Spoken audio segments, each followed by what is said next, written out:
Assalamualaikum warahmatullahi wabarakatuh. Saudara-saudaraku, saya kasih tahu ya.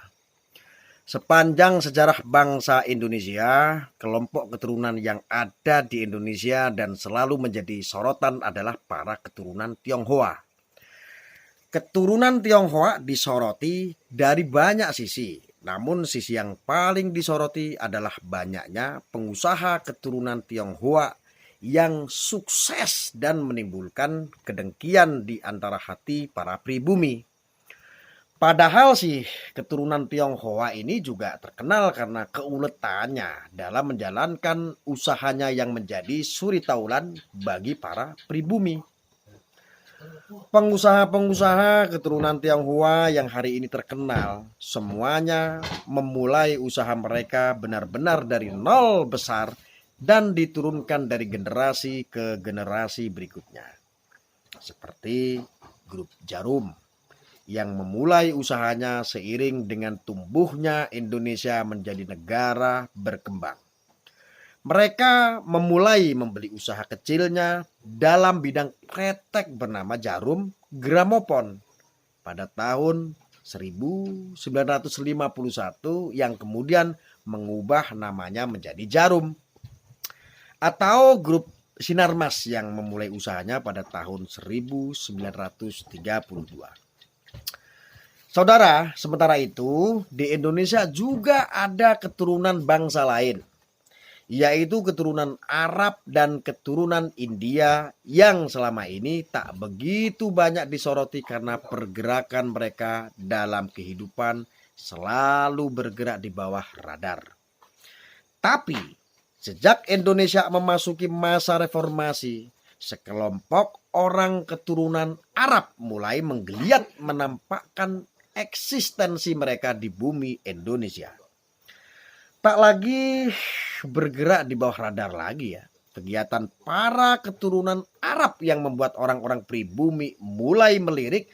Mereka adalah keuletan mereka dalam mempromosikan atribut keagamaan Islam. Karena mulai gencar mengkritisi secara pakai Muslim Indonesia dan mempromosikan cara pakai ala Arab dengan embel-embel sunnah Rasulullah. Hingga banyak Muslim Indonesia mulai berganti pakaian dari baju batik atau koko, celana panjang normal dan peci menjadi baju gamis, tunik dan celana cingkrang dilengkapi dengan sorban yang melilit di kepala. Memahami bahwa Indonesia adalah negara dengan penduduk mayoritas beragama Islam, langkah untuk menguasai kehidupan masyarakat Indonesia, para keturunan Arab ini mulai menyerang Indonesia dari sisi ideologi yang katanya tidak sesuai dengan ajaran Islam. Banyak hal mereka haramkan dan mereka ribakan. Suatu sistem yang telah dianut bangsa Indonesia selama berpuluh tahun tiba-tiba dianggap salah dan menyalahi aturan Islam. Di tangan keturunan Arab muda ini, ajaran Islam seakan-akan baru dilahirkan dan menyalahkan ajaran Islam yang lama. Sistem perbankan yang katanya mengandung banyak riba adalah satu dari sekian sistem yang berhasil mereka pukul. Ajaran Islam Indonesia yang dibawa dan dikembangkan oleh Wali Songo dan para ulama tua termasuk ulama tua keturunan Arab sendiri, tiba-tiba disalahkan. Nama-nama Arab untuk anak-anak Indonesia mulai menggeser nama-nama asli Indonesia. Contoh seperti Eis, Neneng, Retno, atau Wulan. Panggilan ayah dan ibu berganti menjadi Abi dan Umi. Bahkan kata panggil Anda dan saya pun berganti menjadi Ana, Antum, Ukti. Dan panggilan lainnya. Semua itu sukses mereka lakukan dengan iming-iming bahwa menggunakan bahasa Arab baik untuk nama ataupun dalam percakapan bisa menambah pahala. Mereka lupa kalau Tuhan Maha memahami seluruh bahasa yang digunakan semua makhluk hidup yang ada di jagat raya. Akan baik jika diniatkan baik dan akan buruk jika diniatkan buruk. Lalu dalam persaingan merebut eksistensi warga keturunan, tak jarang para keturunan Arab muda ini menyerang eksistensi para keturunan Tionghoa dengan sebutan Aseng. Ini sudah terjadi, saudara. Dan memusuhi mereka yang membela keturunan Tionghoa dengan sebutan pro-Aseng.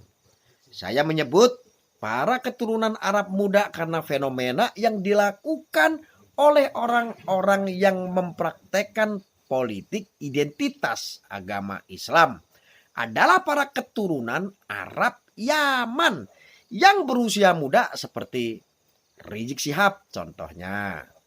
Ada Bahar bin Smaid dan Anies Baswedan yang usianya jauh lebih muda dibandingkan Quraisy Shihab dan keturunan Arab lain yang sepuh tentunya.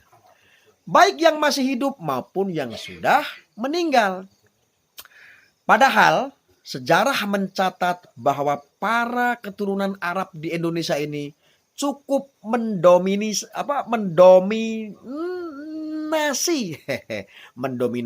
kehidupan beragama hingga Islam menjadi agama mayoritas di Indonesia.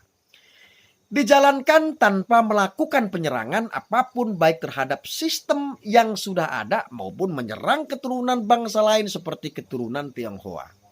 Coba kalian cek di Wikipedia, hampir semua tokoh-tokoh ulama tua keturunan Arab semuanya terlibat dalam urusan agama, membuka pesantren, menjadi ulama dan menjadi pendakwah. Dari sejak abad belasan hingga kemarin, kehidupan berbangsa dan beragama di Indonesia aman, damai dan sentosa. Keturunan Arab di Indonesia memiliki kedudukan dan posisi yang cukup terhormat di tengah masyarakat.